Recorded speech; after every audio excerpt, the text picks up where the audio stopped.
one of the ways maybe we can personalize better treatment, especially with treatment-related toxicity, this is one of my interests, and something we're looking at in Unite, actually, which I'm sure you're familiar with Unite. So is, how can we better personalize predicting toxicity in patients? And maybe this would be an opportunity to work with, with our pharmaceutical partners to look at data from these established trials and try to develop risk prediction models for patients who may be at higher risk of neuropathy or skin toxicities, et cetera, those being the two most common dose-limiting toxicities. So instead of, and having these broad criteria are very helpful as, not, definitive criteria, but as you mentioned, like a major minor criteria to help clinicians decide in the clinic, but further personalizing that perhaps with,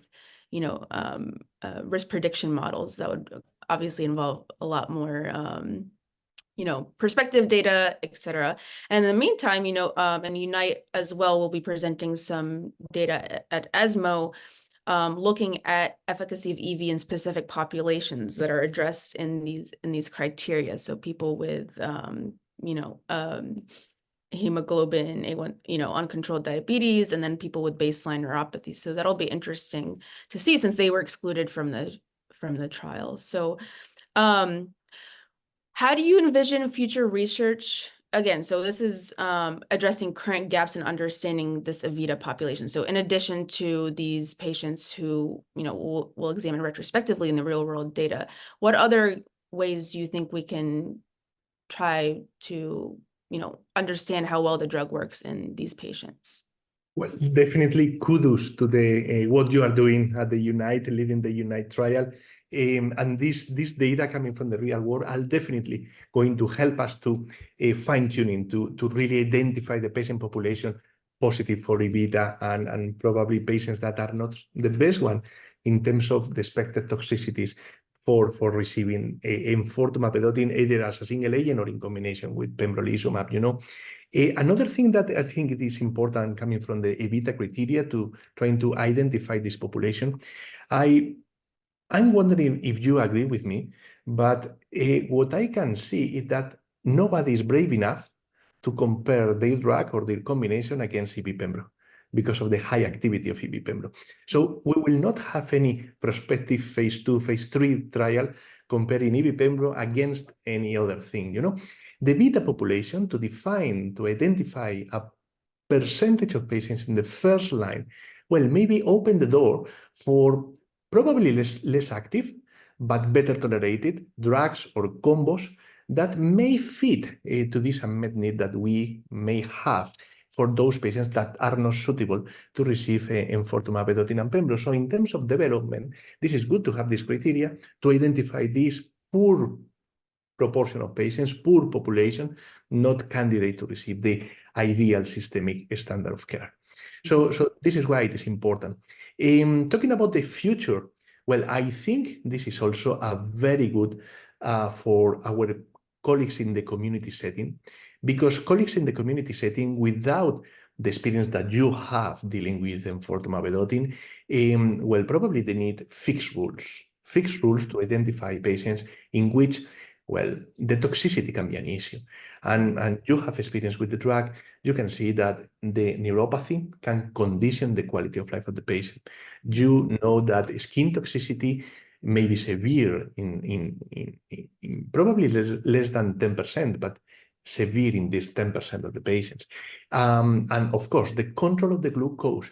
If you are not very strict in the control of the glucose, maybe the patient can get into the emergency room because of a coma induced by this hyperglycemia, So there are some tricks that you know perfectly, but probably our colleagues in community setting without that much experience dealing with the drug, treating 1, 2, 3, 4 patients per year, well, probably they are not able to acquire this experience. Okay, this is very easy to provide them for some easy rules to identify this EVITA positive population. And, well, chemotherapy followed by avelumab, or even chemotherapy gemcitabine plus nivolumab could be also good options for our patients. You are not doing bad. The sequential strategy, chemo, avelumab maintenance, enfortumab, for those patients that are reaching to the second, third line treatment are also good to bear in mind.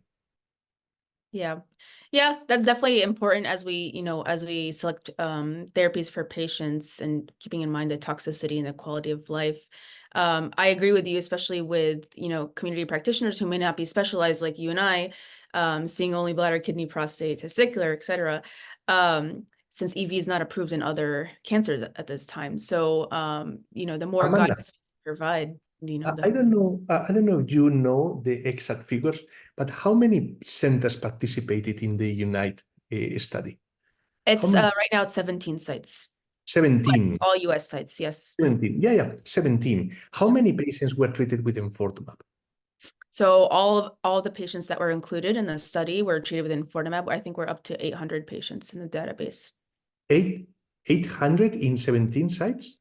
Mhm. Okay, all of them, they have Yeah, these are all major academic centers. more Yeah. than enough experience, more than enough Yeah. experience.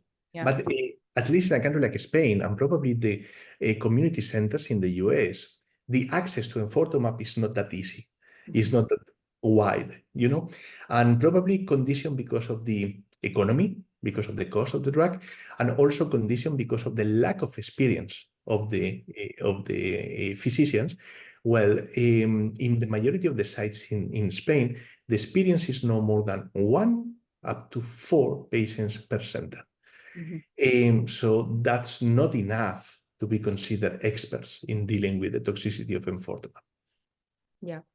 Yeah, so these multi-institutional collaborations, especially as we develop new therapeutics with the rapidly evolving field in urothelial cancer, Dr. Koshkin should be, applauded and commended for this huge effort.